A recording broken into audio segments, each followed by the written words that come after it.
रोम रोम भाइयों, सिस्टम पार देंगे। भाई ये सामान तो निकाल दें।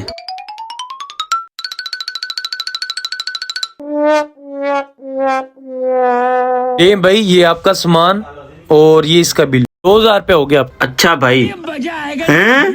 मेरा बटवा घर से तो मैं लेकर आया था, मेरा बटवा कहीं गिर गया। आप ऐसा करो, ये सामान रखो, मैं फिर आके ले जाता हूँ। रुको भाई, आप ये सामान ले जाएं। क्यों? एक बार मेरे साथ भी ऐसा ही हुआ था। मेरे पैसे किसी ने अदा किए थे, मेरा बटवा गिर गया था।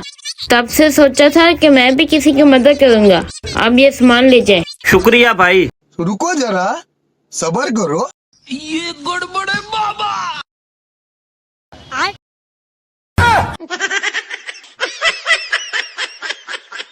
भाई मेरे पास तो पैसे ही नहीं है। सब दोगलापन है। मैं तेरा मान तो तूने ऐसे दिए जैसे बहुत बड़ा नेक बना फिरता है। इधर आ, तुझे बताता हूँ मैं। क्या बताऊं।